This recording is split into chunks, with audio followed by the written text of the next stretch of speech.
Com quantas vidas se constrói uma estrada? No caso da ferrovia Madeira-Mamoré, muitas, milhares. Historiadores calculam que essa arrojada obra de engenharia, erguida no início do século passado, em plena selva amazônica, resultou na morte de pelo menos 6.000 trabalhadores de mais de 40 nacionalidades diferentes. Por um lado, uma epopeia feita de suor, sangue e boa dose de sacrifício e heroísmo. Por outro, um empreendimento internacional repleto de negociações diplomáticas e interesses capitalistas. Uma aventura trágica, cujas lendas e mitos ainda hoje ecoam pelas copas das árvores, igarapés, tribos e povoados da maior floresta tropical do planeta. A história da Estrada de Ferro, desde a saga de sua construção há 100 anos, até o último apito de suas locomotivas,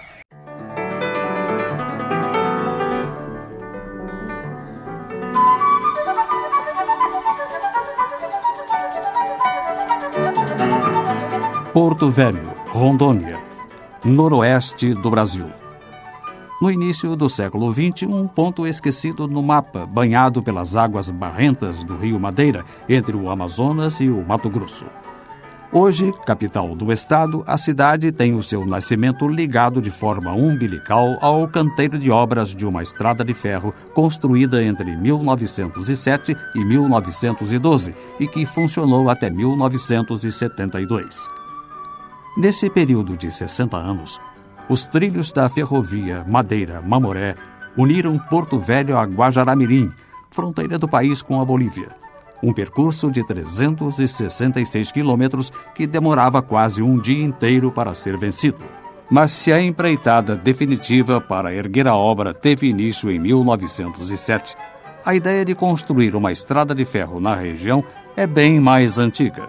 Um sonho acalentado principalmente pelos bolivianos que viam nesse projeto a alternativa mais eficiente para escoar sua produção de borracha até o mercado internacional, permitindo-lhes alcançar o rio Amazonas e, de lá, o Oceano Atlântico. A opção pelo transporte ferroviário foi escolhida porque, naquele trecho, o rio Madeira comporta uma série de cachoeiras, o que dificulta muito a navegação por embarcações de maior porte.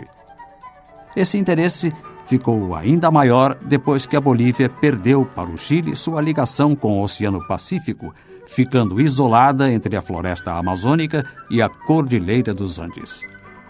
Na época, o país era um dos maiores produtores mundiais de borracha, matéria-prima muito valorizada pelos países ricos, mas vinha encontrando sérias dificuldades para exportar a produção. Também o governo imperial brasileiro já mostrara interesse em construir uma ferrovia margeando os trechos encachoeirados do Rio Madeira.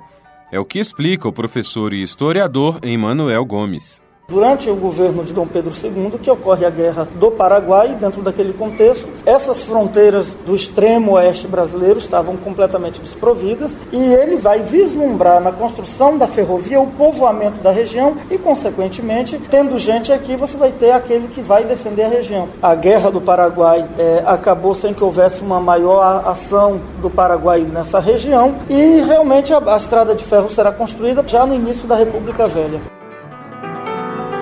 Ainda no reinado de Dom Pedro II, ocorrem duas tentativas de tirar esse projeto do papel. Ambas da iniciativa boliviana e sob a coordenação do coronel George Church. Nascido em tradicional família norte-americana, Church era um engenheiro com larga experiência no setor e já havia trabalhado na construção de ferrovias nos Estados Unidos, no México e na Argentina. Em 1872, com o aval da Bolívia, Church levanta fundos junto a investidores ingleses e contrata a empresa Public Works para executar o empreendimento. No Rio de Janeiro, recebe de Dom Pedro II a autorização para as obras. A concessão determinava que o ponto inicial da ferrovia, do lado do Rio Madeira, deveria ser no povoado de Santo Antônio, e o seu término em Guajará-Mirim, às margens do rio Mamoré.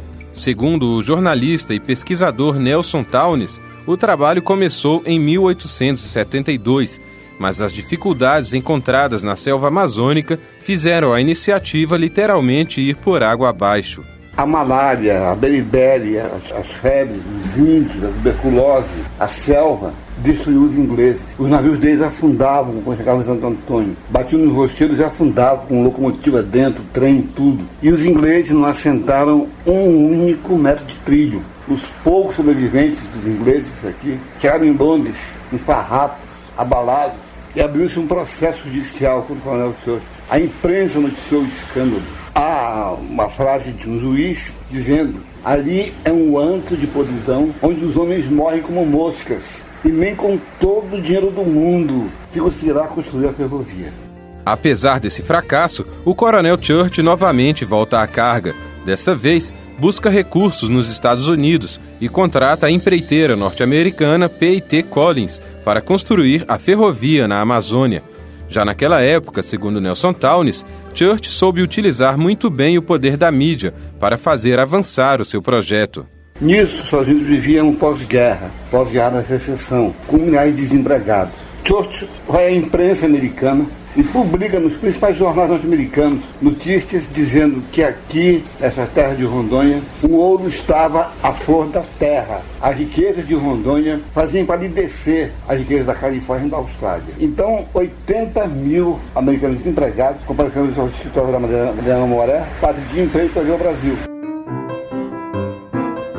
Procurando atuar de forma mais estruturada do que na tentativa de 6 anos antes, em 1878, George Churchill contrata alguns dos principais técnicos norte-americanos do setor de engenharia para vir ao Brasil e levar adiante aquele que seria considerado o primeiro empreendimento multinacional dos Estados Unidos da América. E reuniu uma elite de técnicos. E os jornais diziam assim mesmo: pela primeira vez na história americana, um grupo de patrícios nossos sai para fazer um empreendimento técnico fora do nosso país. Ou seja, a Mariana Mamoré foi a primeira multinacional norte-americana, Mariana Mamoré. Nessa tentativa, chegaram a ser construídos 7 quilômetros de linha. E no dia 4 de julho, data nacional dos Estados Unidos, pela primeira vez uma locomotiva entrou em funcionamento na Amazônia.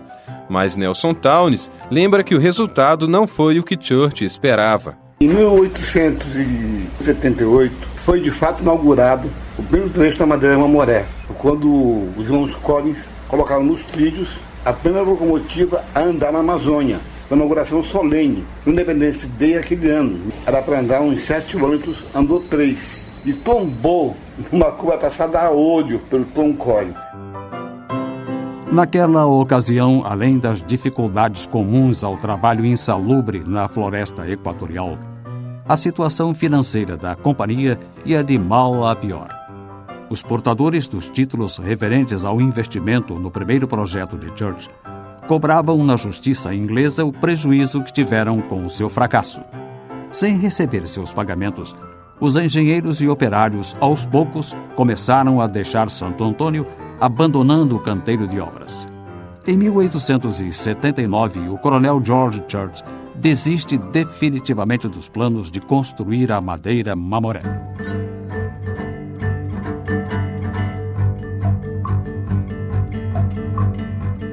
Mas o Brasil e a Bolívia continuam as negociações em torno da estrada de ferro. Dom Pedro II envia comissões técnicas de engenheiros para analisar o melhor traçado. Uma delas, a Comissão Morton, chega à conclusão de que, do lado do Madeira, a ferrovia deveria ser iniciada não em Santo Antônio, mas no local até então conhecido como Porto Velho dos Militares, 7 quilômetros rio abaixo, onde durante algum tempo funcionara uma antiga base de soldados brasileiros. Em novembro de 1889, porém, veio a proclamação da República e Dom Pedro II e sua família seguiram para Portugal sem que a estrada de ferro fosse construída. No início do século XX, explode o comércio da borracha e, juntamente com ele, a questão do Acre, então um pedaço do território boliviano chamado Aquiri, ocupado em boa parte por seringueiros brasileiros. Para evitar um conflito maior, o governo brasileiro faz uma oferta objetiva por aquela área, o Brasil pagaria à Bolívia o valor de 2 milhões de libras esterlinas e assumiria o compromisso de finalmente construir a tão sonhada estrada de ferro para o país vizinho. Esse acordo diplomático, assinado em 1903, ficou conhecido como Tratado de Petrópolis, como informa a professora e historiadora Ieda Bozarkov. O Brasil se comprometia a construir uma ferrovia que ligasse os trechos encaixotados do Madeira e do Mamoré, visando o escoamento do produto comercial da Bolívia, principalmente a borracha. Através desses dois rios, o produto boliviano alcançaria o Rio Amazonas e do Amazonas o Atlântico.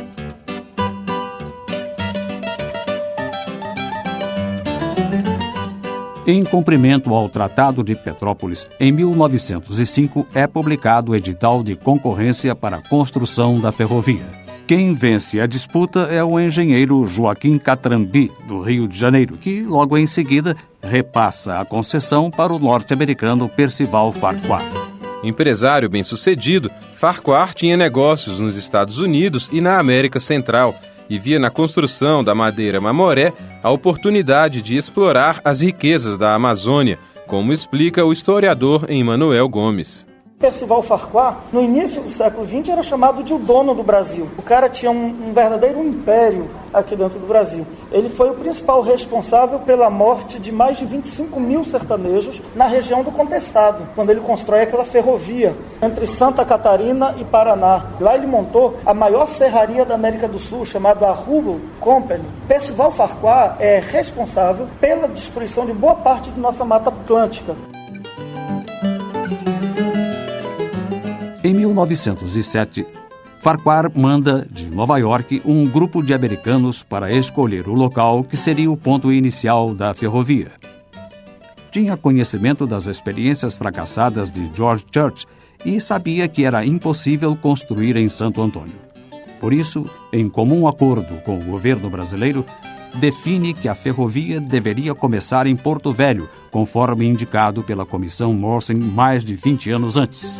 De acordo com o jornalista Nelson Townes, relatos históricos indicam que, em 4 de julho de 1907, a equipe de Farquhar, seguindo uma tradição norte-americana, teria fixado um grampo de prata em Porto Velho, marcando de forma simbólica o início dos trabalhos. Eles americanos chegaram em maio, aqui onde hoje é Porto Velho, viram que era um local bom para a obra.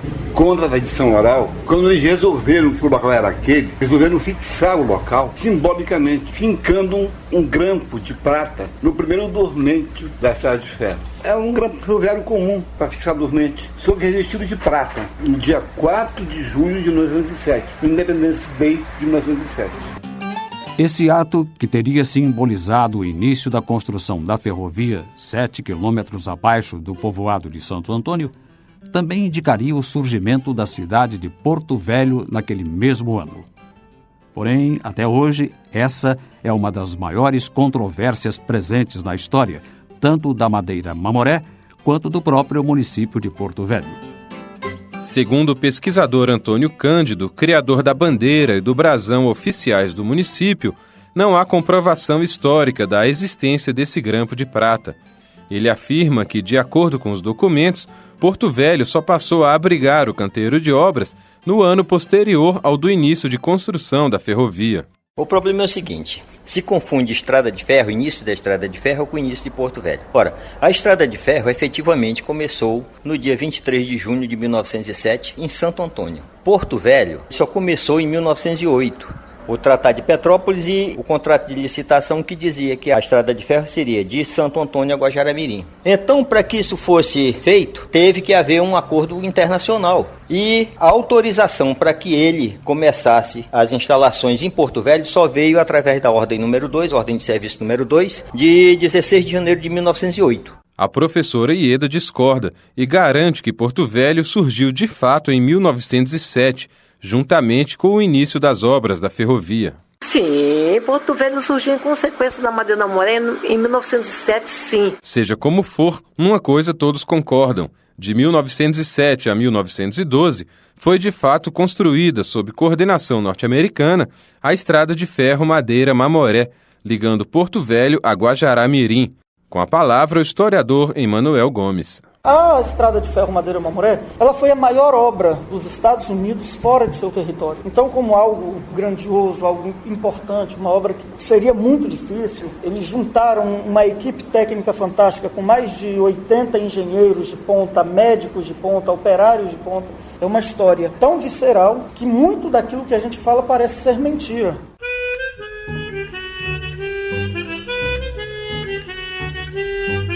Os primeiros trabalhadores chegam ao ponto inicial das obras em junho de 1907 e logo começam a bater as primeiras estacas. Imediatamente se dão conta das dificílimas condições de sobrevivência que terão de enfrentar para executar aquele trabalho. Os equipamentos são escassos, os suprimentos igualmente limitados. Os insetos, o calor, a umidade, a falta de saneamento e a precariedade do acampamento formam o cartão de visitas apresentado pela floresta a esses técnicos.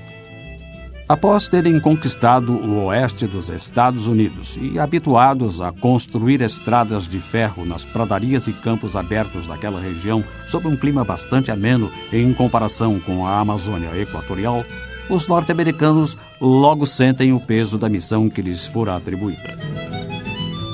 Proprietário da Madeira Mamoré Railway Company, empresa fundada especialmente para a empreitada, Percival Farquhar nunca esteve pessoalmente em Porto Velho.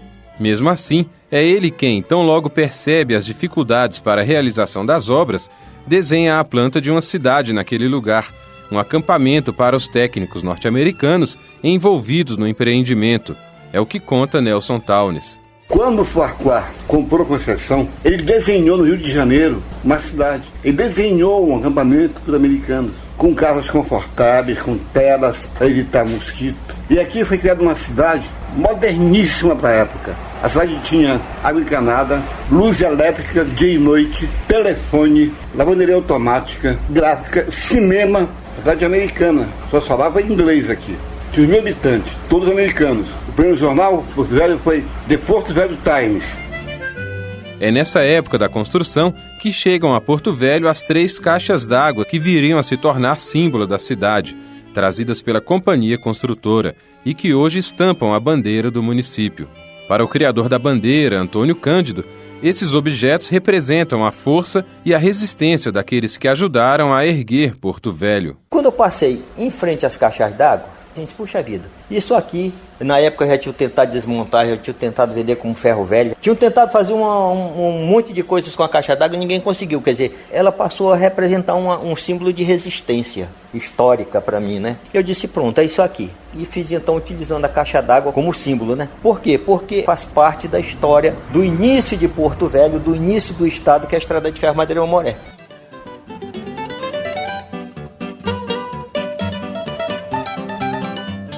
Voltemos a 1907.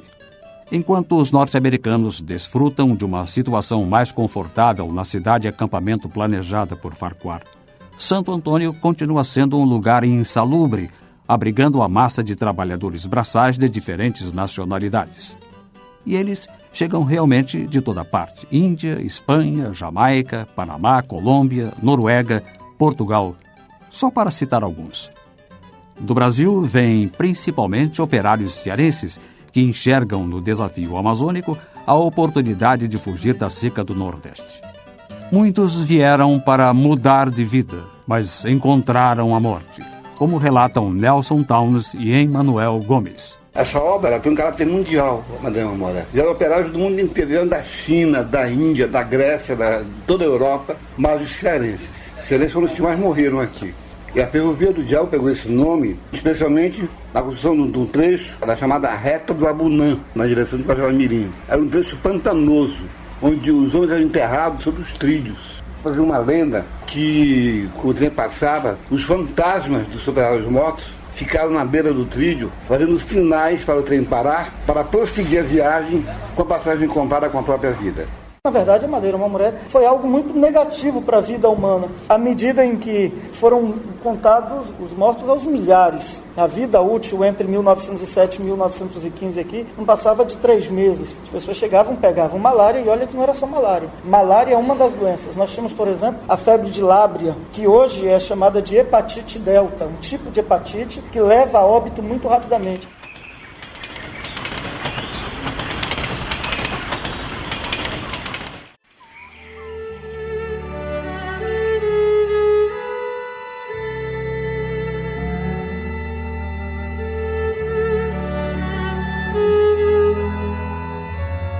No mesmo ano em que começa a construção da ferrovia, é construído entre Santo Antônio e Porto Velho o Hospital da Candelária.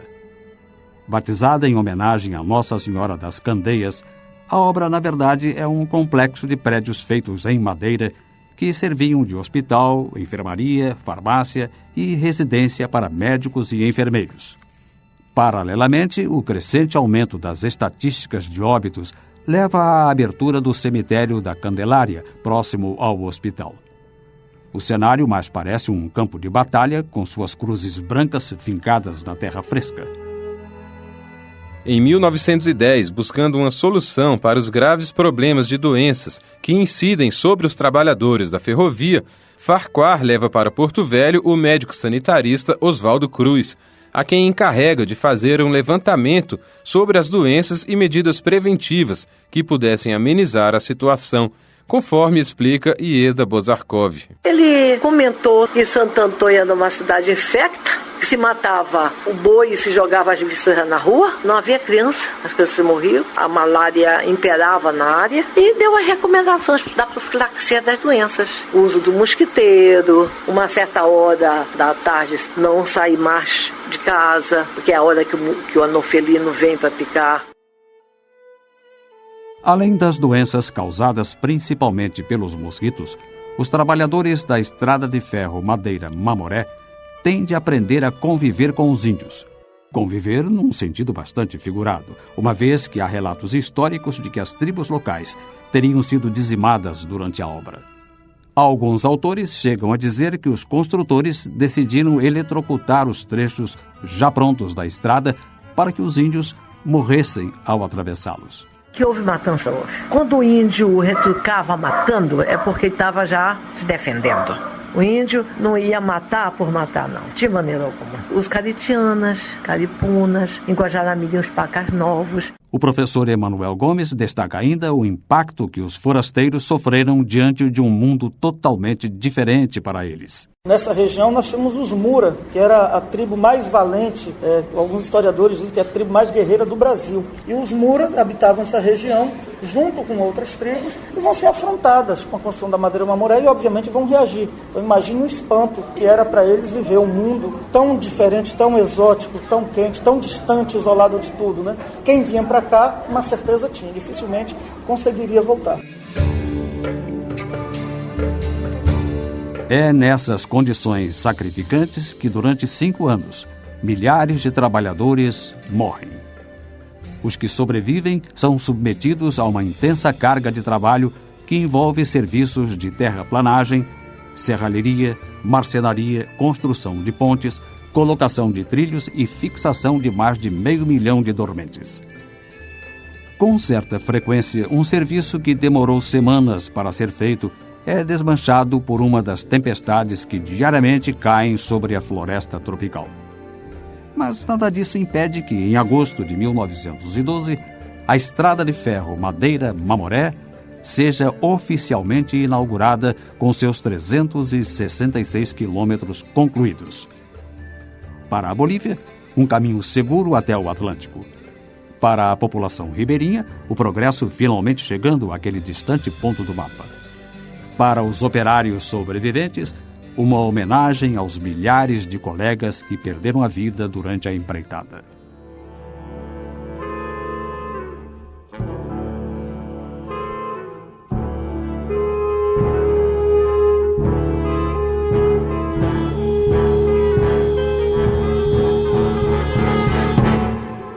Como vimos, é fácil perceber que desde o seu início, tudo o que envolve a Madeira Mamoré abrange elevada carga de dramaticidade.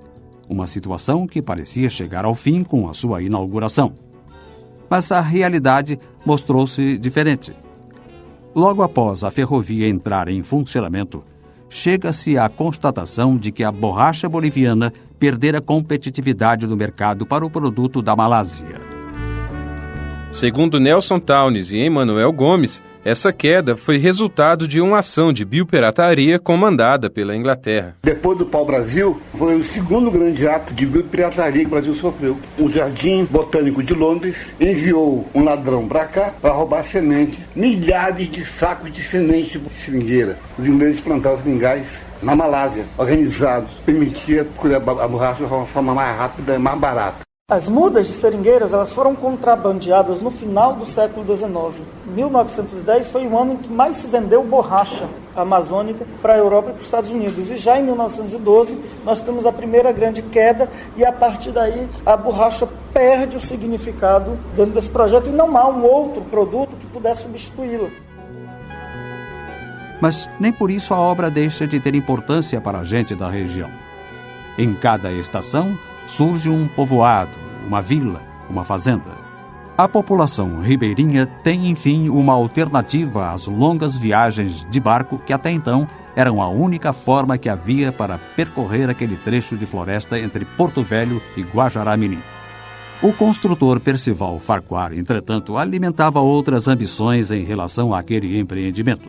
Interesses capitalistas que nada tinham a ver com a questão social das comunidades amazônicas. Por isso, ele cobrava do governo brasileiro uma série de valores dos quais se julgava credor. Ao mesmo tempo que buscava receber aportes do Brasil, Farquhar se via amarrado por um contrato que o impedia de paralisar as atividades da Madeira Mamoré. Ieda Bozarkov explica que vários dos serviços a que a população tinha acesso estavam diretamente ligados ao funcionamento da ferrovia. As cidades de Porto Velho e Guajará-Mirim entrariam em colapso, porque energia era da Madeira Mamoré, fábrica de gelo da Madeira Mamoré. Todos os serviços a Madeira Mamoré prestava para os municípios. A padaria era da Madeira Mamoré, fábrica de biscoito da Madeira Mamoré. E os empregos, todos giravam em torno da Madeira Mamoré. Então, o desespero invadiria os lares. A fome não acerta.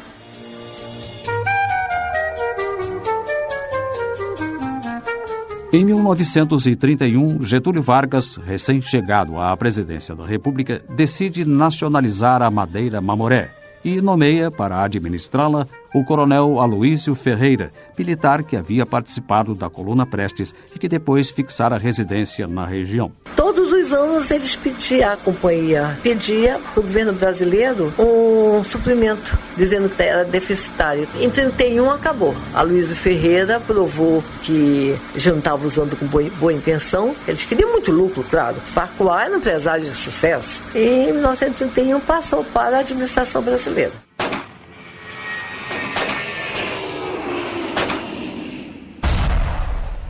Durante a Segunda Guerra Mundial, o Japão invade a Malásia e as nações aliadas ficam sem acesso à borracha produzida naquele país.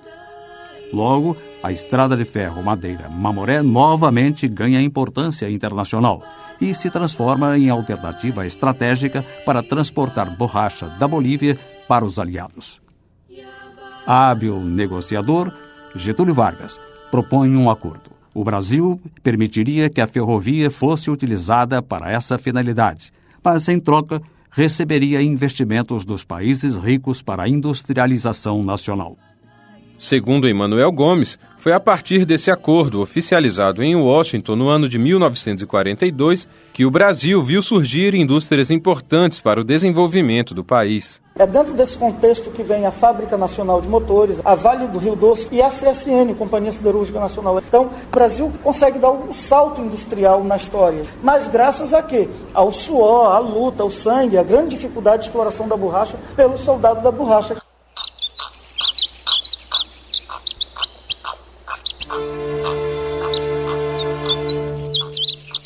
Terminada a Segunda Guerra Mundial, a estrada de ferro Madeira Mamoré volta à sua rotina de atividade deficitária do ponto de vista econômico, cumprindo principalmente uma função social para o transporte de passageiros e mercadorias. Testemunha viva desse período, o ferroviário aposentado Oscar Lima Ferreira relembra com saudades o tempo em que foi funcionário da Madeira Mamoré. Eu trabalhei no Arara, quilômetro 259, trabalhei no Abunã, 220, trabalhei tirando licença 202 de feitores. O trabalho era capinação, distribuição de dormente, roço, uma manutenção da linha, né? A vida boa, a gente trabalhava tranquilo, não tinha nada de aperreio pra nós, não. Quando faltava uma coisa de carne, a gente ia o mato, matava uma caça, não era proibido como hoje, né? E ia bem, graças a Deus, tinha um garapé pra pescar.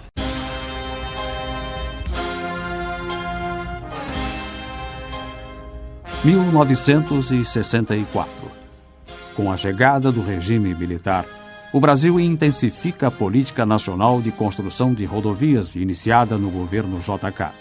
Em 1966, chega a Rondônia o 5º Batalhão de Engenharia de Construção, o 5º BEC. Sua missão: reconstruir a BR-29 no trecho Cuiabá-Porto Velho e implementar os trechos de Porto Velho a Guajará-Mirim e de Abunã a Rio Branco, no Acre. Para a ferrovia Madeira-Mamoré, significava que seus dias estavam contados. Sempre alvo de muitas divergências, a história da Estrada de Ferro parece reunir, enfim, a concordância dos historiadores e pesquisadores que acusam os militares pela condenação sumária da Madeira-Mamoré. Ouçamos as opiniões dos professores Ieda Bozarkov e Emanuel Gomes e do jornalista Nelson Townes. O decreto foi assinado em 1966, mas foi 6 anos para erradicar. É que houve uma decisão de se erradicar as ferrovias consideradas deficitárias.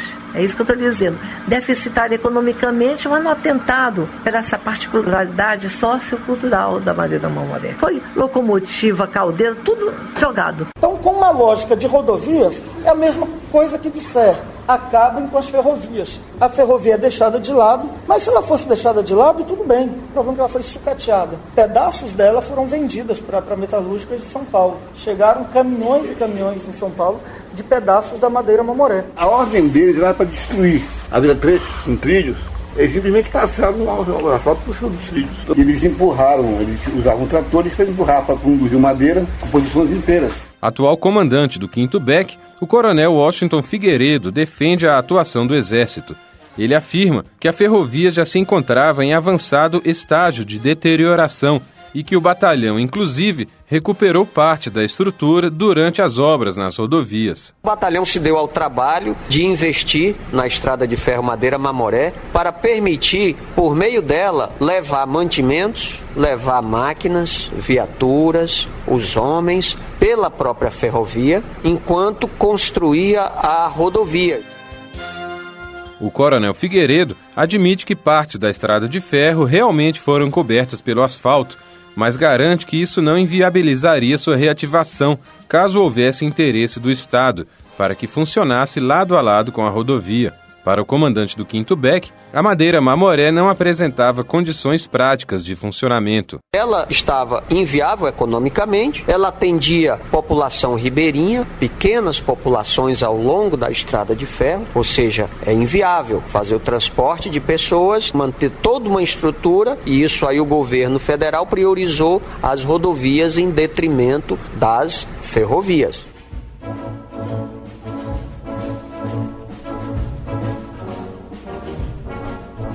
Questões econômicas e polêmicas à parte, o fato é que a Madeira-Mamoré representou muito para quem conviveu com ela, como é o caso do seu Oscar, que durante 19 anos trabalhou na manutenção da ferrovia e até hoje mora numa casinha ao lado da desativada estrada de ferro. Seu Oscar lembra com emoção do dia em que as locomotivas apitaram pela última vez. Dia 10 de julho de 1972, estava aqui. Foi triste, aquilo ali, até todos os ferroviários choraram naquele dia que o verdadeiro apito das máquinas, né? Eu fiquei no 54, que eu estava no lugar do feitor, aí eu fiquei lá até a data de vir embora aqui. Quando subiu o derradeiro trem, aí viemos para cá. Quando foi desativado, nós estávamos todos aqui. Outro que guarda na lembrança o apagar das luzes da Madeira-Mamoré é Antônio Cândido. Ah, rapaz, foi triste. Na época, eu estava lá e fiz um soneto sobre a desativação, é mais ou menos assim. Ainda lembro aquele 10 de julho e o apito da máquina estridente, que foi ouvido sem aquele orgulho que alegrava o coração da gente. Mesmo sentindo um infernal barulho, a multidão permaneceu silente, imaginando trens virando entulho e a história rasgada tristemente. O trem tinha seus dias terminados. O sino da estação dobrou finado, deixando a dor em nossos corações. E eu voltei no tempo a ser menino, revendo no meu trem o meu destino, no caminho das minhas ilusões. Nelson Townes recorda da emoção com que os moradores de Porto Velho assistiram à derrocada da ferrovia. Quando as locomotivas apitaram pela última vez, e elas todas juntas começaram a apitar, dando um adeus para a cidade, muita gente passou mal em Porto Velho. A minha mãe morava aqui e ela teve que ser criticada. Muita gente chorou, passou mal.